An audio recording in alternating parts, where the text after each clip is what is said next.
So it's World Oceans Day, and who better to discuss the ocean with than somebody who understands Mumbai shore better than most even know that there exists this whole treasure that we're all waiting to discover. Uh, I think coming fresh from the cyclone, I'd first like to get your thoughts on the impact of oceans on our lives directly, and how the cyclone, in a way, also tells us that we need to be careful about how we treat the climate, the environment, and things that we take for granted around us. Shaunak, you want to go first? Yeah. So starting with cyclones. Cyclones in the Arabian Sea are not as common as some other places, but the last few years we've seen them happening in the Arabian Sea as well. And personally, I think I have a lot more to understand before I can comment on why they are happening. But the fact that they are means that things as they were are no longer like that. And I think this needs to also make its way into how we think of the sea, how we think of living next to the sea. And for example, in Mumbai's context, how this sea level and how the sea is going to impact the city in the coming years. And you want to take it from there, especially we're talking also about rising sea level for a coastal city like Mumbai. Sejal, how would that impact our lives? Because there already have been studies talking about that day is not too far when, some of our very famous areas like Bandstand could be underwater. So also, but the other thing about oceans, and I think as Shaunak said, I think it's also something that we all need to learn a little more about before we know exactly their effects on individual coasts. But also that all water, I mean, there are no boundaries, right? Everything it's a porous borders. So I think cyclones that affect other places in the world, sometimes we think of things happening too far away from us.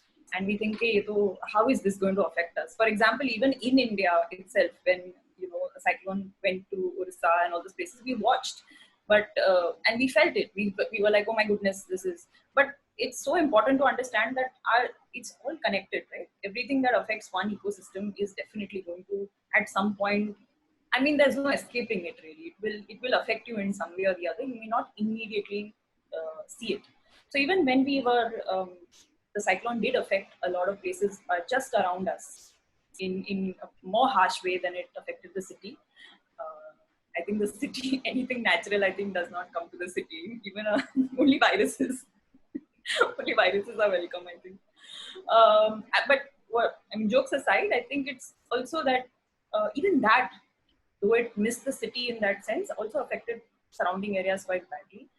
And rising sea levels, our oceans being what they are in terms of what we are putting into them, all of these things, I think ultimately move back to the conversation about what we put inside the ocean. So rising temperatures, all of that, climate change. Also, another thing about climate change that I think is necessary to understand is that when we say rising temperatures, climate change, sometimes we say it as a blanket thing. No, we say climate change is affecting things. I think, and this is something that Shaunak and I are also trying to understand in the Bombay context, in the Mumbai context, is that how each ecosystem is also differently affected by climate. Climate will affect maybe an intertidal different, maybe it will affect intertidal creatures differently, deeper waters differently, the coast differently. All of it might have something. So it's such a deep subject that we really need to pay a lot more attention to. Since you're talking about these tiny little creatures that many of us really aren't aware exist, like you say, they're literally a walk on the beach away. What really got you to start discovering them? Where did this really start for both of you all? And if Sejal, you could go first this time. 3 years ago, I think, it's been 3 years now that Marine Life of Mumbai has been actively operating on Bombay's coast. And I was actually editor at another wildlife magazine at that point, and I wanted to come do a story on my home city and to see, what are these, and I had started hearing about the Marine Life of Mumbai. At that time, it was just 3 to 4 individuals, Abhishek, Jamalabad, Pradeep Patade, Siddharth Chakravarti, who started it. And they were like, come to the shore, come see what's happening. And I was like, thode crabs mein itna excitement dikhane ki, I don't know what is this about. I really thought they were overreacting over a few of me. Because they called me to Haji Ali.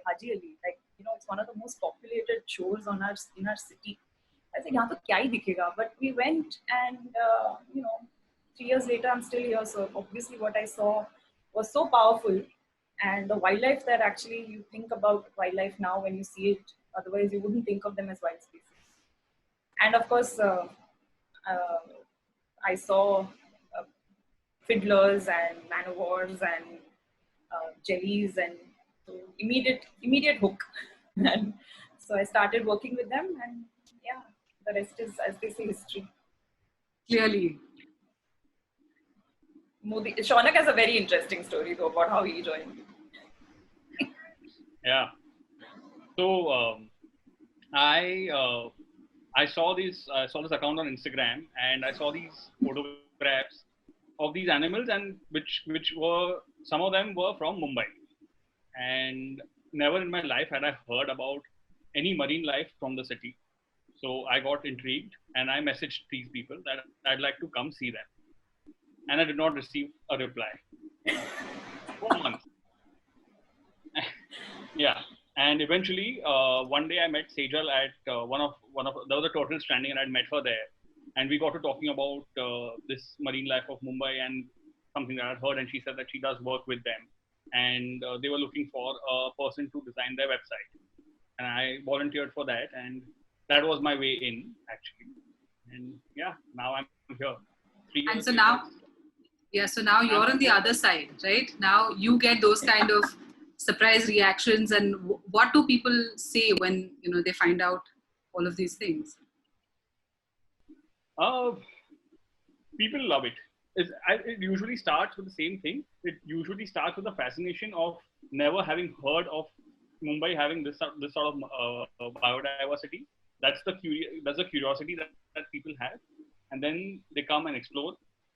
And now, so since the last 3 years, 2.5 years, we've also been maintaining a sort of database that about the marine biodiversity of the city.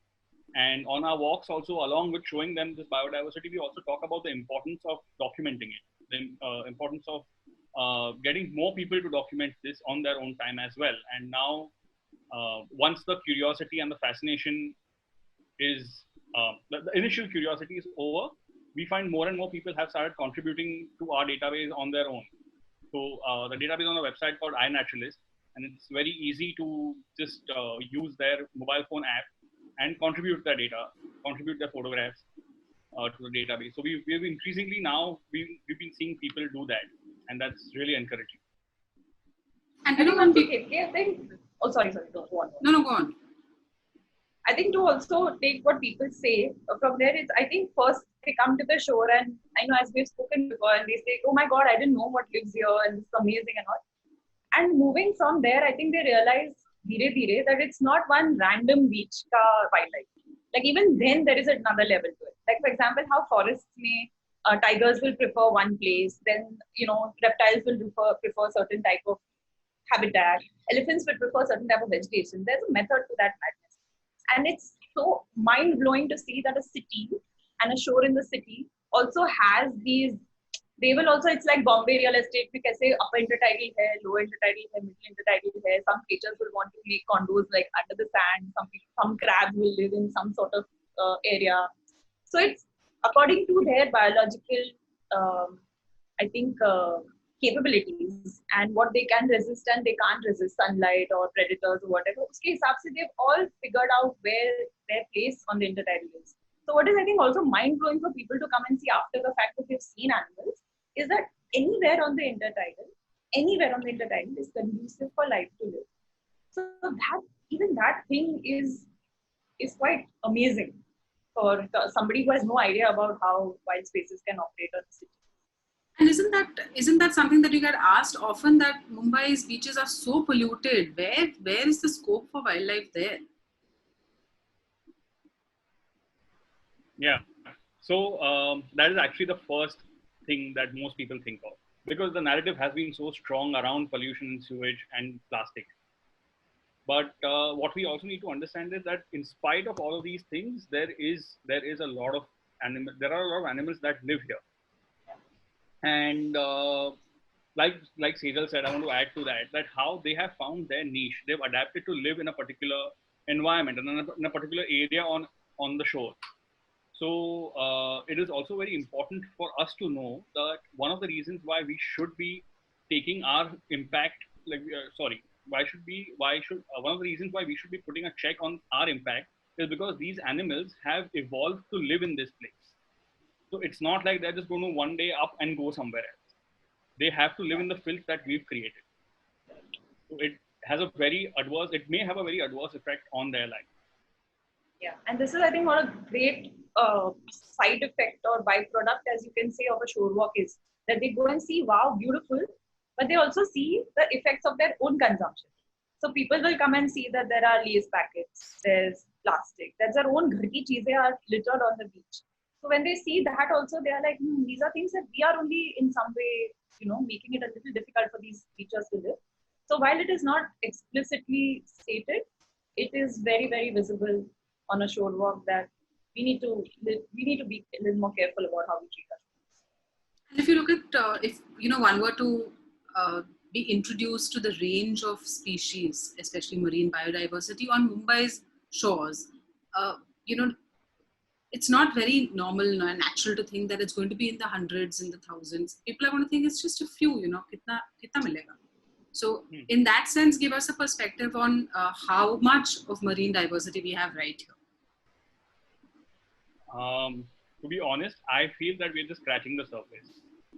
We have a lot more to study. We have a lot more sites to study. But from what we've done so far, we've surveyed 12 shores in Mumbai. And from those 12, we have discovered about 500 odd different animals, from which 350 have been ID'd to the species level. There's a lot more that needs to be studied. And because we don't collect animals, what we do is just photograph them. So what we've been able to do in terms of identifying them is from the photographs itself, which may be a little difficult for some species. But yes, we do know that so far we already have a list of about 350 different species that live on Mumbai shores. And I know that I shouldn't be asking you, but still, do you have any favorites, or do you have any favorite spots and 2 species? Tejal, do you want to take this first? Yeah, well, I definitely do. I have favorites. I try very hard not to play them, but I definitely, and it's very strange actually, because my favorite is not very technically and strictly an intertidal creature. I love jellyfish. I have been now starting to get tagged on everything jellyfish in the universe by people who have now come to know me, and I just don't know why, but it is a creature that is beyond comprehension. I feel. I mean, people think they're brainless and they're invasive, and while they are invasive, but I think it's and they are definitely not brainless, because they're one of the first creatures who have started. Look how I'm talking about them like a proud mother, but they're one of the first creatures to have a semblance of a nerve net, and then what we now today know as the nervous system and all of those things. They're one of the first creatures to actually show any. And they actually strand on the beach, which is when we get to see them, which is in its way a little bittersweet, because now that it's the monsoon, hoping when the lockdown gets over and we can go to the shore, though it's not strictly a jellyfish, I'm hoping to see the same family. I'm hoping to see some Portuguese man of war, which is my absolute, it has my heart, and probably one of the reasons I'm with marine life. But I think that creature, when I saw it, my mind exploded. It's so venomous and yet so beautiful, and it's just so powerful in its own beauty that I think that's one of my absolute. I'm waiting to go to the show to welcome them to Bombay. And what about you, Shaunak? Any sites as well besides species that are your favorite? That would have to be Haji Ali. I just absolutely love the proximity to the number of people that you see on that shore, and the kind of biodiversity that's present there it's unbelievable. I think in terms of favorite shore, it has to be Haji Ali, and in terms of favorite species, I have a few. I love sea slugs, so I've been asked to tell. Yeah, so they're really beautiful animals. They're tough to find, but once you do find them, I guarantee you, they will blow your mind. I also like zoanthids. They're found on Nepean Sea Road. There are very few shores in Mumbai actually where they're seen. And these are colonial animals, they're related to coral. And often sometimes, and they're often called soft corals as well. So yeah, zoanthids and sea slugs would be it. Okay. Zoanthids and they're all part of the same group, not sea slugs, but zoanthids, jellyfish, they're all part of cnidarians. Coral also comes, animals, all of these gorgeous tentacle things come under that. Okay. And, one of the things that has become a very commonly used hashtag or a trending term has become nature is healing, especially during this lockdown. And one of the things that, people tend to uh, pass on as fact is that dolphins were sighted off the coast of Mumbai, and look, nature is healing and they are back. It's something that you've tried very hard, I've seen on Twitter, to try and tell people, no, they were here. It's not that they've come here for the first time, and it's got nothing to do with our pollution levels changing. And tell us a little bit about that. Yeah, I mean, I find it a bit shocking, and also it's a little unfortunate that a city that has so much pride for its leopards just completely is oblivious to the megafauna of the sea. So these dolphins, humpback dolphins, they inhabit coastal waters. They've been living in Mumbai's coastal waters forever now. In fact, people have been documenting them in different ways for about 2 decades. And over the last 3 years, there's a person who's been documenting them on a daily basis.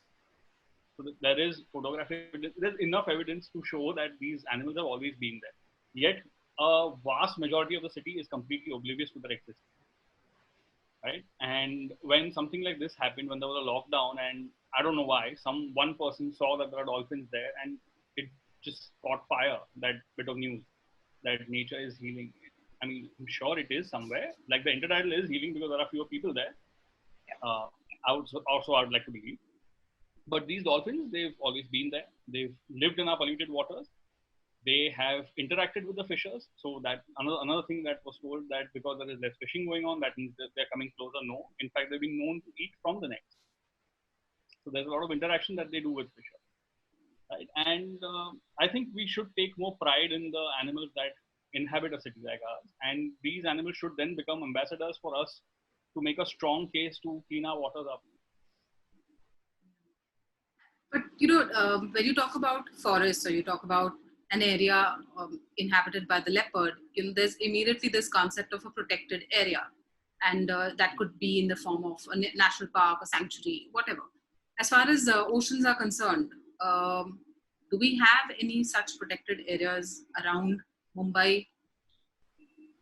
Not in very close proximity of Mumbai. In fact, there was one protected area that was proposed. It's called Angriya Bank. It is in Maharashtra. It's about 150 kilometers off the coast of Malwan. So we do have that as a marine protected area. In fact, Malwan itself has a Malwan Marine Sanctuary, which is also a protected area. But see, that's the great thing about the ocean, right? It's always been the commons. That area has always been open to everybody. Similarly, even the intertidal zone, whether it's a sandy beach or a rocky shore, is always open to everyone. And in spite of that, if there is so much marine life that thrives here and has adapted to live here, I think it's high time that we also start looking at it as an ecosystem. Also, not just the fact that it is a protected area. I think even the conversation about protected areas also probably needs to change. I think that's what I mean. The outside areas of protected areas. So it's not that the animals just live in protected areas. In fact, even in case of leopards have been seen in Sakinaka. That is the furthest you can be from a protected area. But that is somehow accepted because, leopards move about. There's more known about them. In fact, a large part of the work that we do at Marine Life of Mumbai is to raise awareness about the fact that there's an entire ecosystem that lies here completely invisible. And yet it's so diverse and so complex in certain ways. And it's really fascinating to study and to even see, if not study. And if you look at it visually, so this is something that's a little academic. If you look at it visually, it's amazing that you look up and you see people walking. Then you can see couples sitting there, and then you see a sea animal. If you're at Jew Beach, you can see hundreds of people playing cricket next to a hermit crab, and they just live beautifully together. So I think even visually, that's an amazing sight to see. So I think it's very important that we collectively, not just us at MLOM, but all of us start looking at biodiversity as something that exists outside of PAs also, because there's only so many areas that you can protect by law, and Right. they don't look at the boundaries we do. They look at world differently, so they're not going to remain inside. And speaking of the need to look at what happens outside the boundaries of protected areas, the next question definitely would be about threats, and we have plenty of them right here in Mumbai. Sejal, you want to take that? Yeah, I mean, we've been, as you know already, that a part of Marine Life of Mumbai's work is a database that Shaunak spoke about, where we've been documenting species that we've been seeing on the shore with GPS, all of that to know exactly where creatures are. And that database has formed part of a process, it facilitated a process that helped activist organizations take a plea to court against the coastal road that's coming. And I think the lockdown and what Shaunak talked about, which is so important about protected areas. I think this conversation during this lockdown is very important because it's all connected, right? On one hand, the hashtag that you say is trending is actually trending on all accounts. Like people say, nature is healing, nature is healing, nature is healing. So while yes, it has a temporary reprieve, but that temporary reprieve also should probably tell us that if we are all talking about nature healing when we are not around, is not exactly a realistic approach towards life. No? As in, humans and animals and forests and nature always live together. I don't think that I don't think the way forward is exclusion.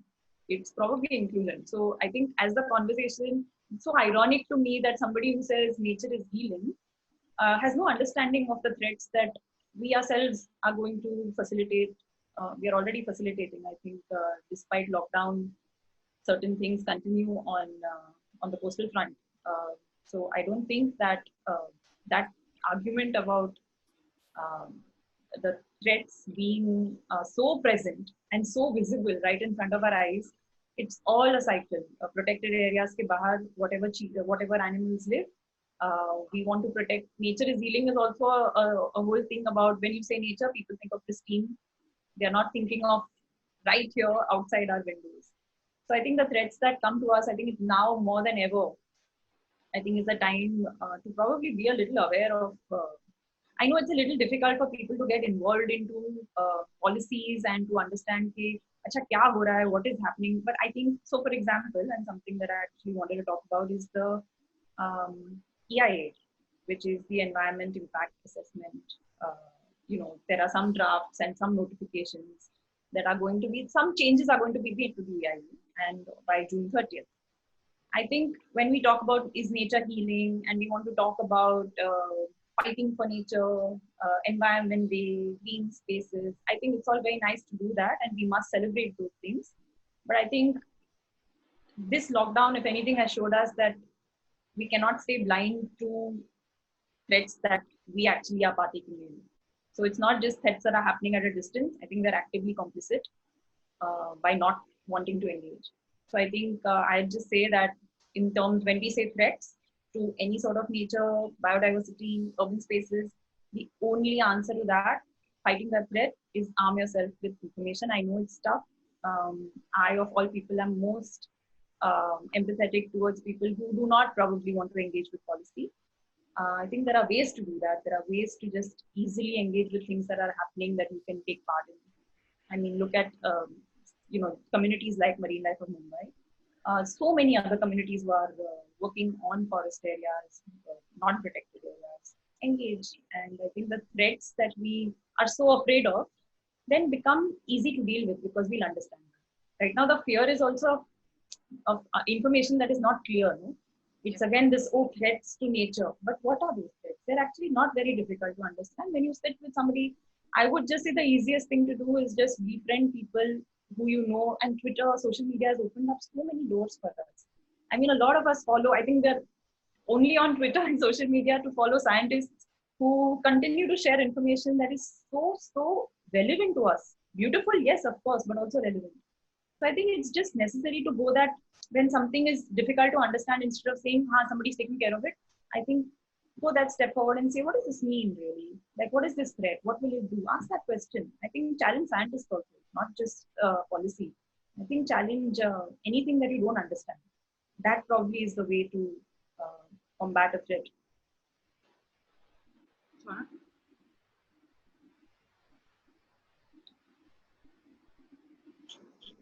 You want to take that about the threats that you were talking about, the need to engage and understand and inform yourself. So that really is something you can arm yourself with. Yeah. So adding to what Sejal said, while I'm going to come back to Bombay, I'm going to come back to Mumbai, and the threat that the ecosystem I love the most is facing right now, and that's the coastal road. There, when this started off in around 2015, when the work actually started, no one really knew, no one really bothered to document the kind of marine biodiversity that's there on Mumbai shores. And we reached a place in 2018 where matters had to be taken to court, and to say that there are species on our shores which are protected, which have the highest level of protection under the Wildlife Protection Act. That's when the courts moved and said, okay, yes, they have a fair point, and something needs to be done. The work wasn't done properly. The clearances were taken back. But so what Sejal said is also how we've been all complicit because no one really paid attention. No one paid attention when it started. And that is something that the government also quite regularly uses against people who then go to court, saying, why didn't you come to us earlier? Why didn't you raise your objections earlier? So I'm not saying everybody has to do everything, but there is always someone who's actively pursuing a certain project, or is actively looking or working in a certain area. All we need to do is support them. Correct. All we need to do is to be allies and say, okay, fine, this is you're doing your work, you're fighting the good fight, you have our support. The kind of support that we saw, it's not that we were actively fighting, we were just documenting biodiversity. In fact, we had to change our plans somewhere in 2017 and 2018 to fast track all the work we were doing, because we realized that a certain number of the certain shows that we were going to go to would not exist. And that has already happened. These are changes that you always hear about in a lifetime. That the age-old saying "Hamare zamane mein," it happened to me in 2 months. The shore that I was walking on last year no longer exists, and that is shocking. So, I think if all of us do our bit, if if organizations working in the outreach area do their work and go to a large number of citizens, people who are doing research, go to these organizations who do outreach and work together. Everybody has a role to play. All of them need to work together. And I think we can do a far better job of passing on a message to a lot many more people than there are right now. So in terms of coastal road, again, when we saw such an amazing support from the citizens of Mumbai, when they actually found out that, okay, fine, there is this group who has documented an X number of species, they got in touch with us and asked if they could use our photographs that we had. We shared all of our data with them, all our photos with them. They took it online. They passed it on in their networks. There was a day when they took prints of those photographs and were displaying it at Worli Seaface. And that is such a powerful thing, because we would never have been able to reach those many people that they did. And I think that is the important bit, that you don't work in silos. Working in silos will get you nowhere. I mean, it will get you somewhere, but it'll be too slow. I think everybody needs to come together, do their bit, share, and that's how I think we're going to have a change. I think it's actually a good note to end on. Yes, everyone is looking forward to stepping out, still trying to stay safe, because we know that the virus it also doesn't recognize any boundaries. So yes, while we continue to stay safe and we want to go out on those shore walks, it's a good thought to end on, that we have been complicit in terms of being a part of the problem. It's time that we start taking more responsibility to try and be a part of the solution as well. Thank you so much, Shaunak and Sejal, for joining us.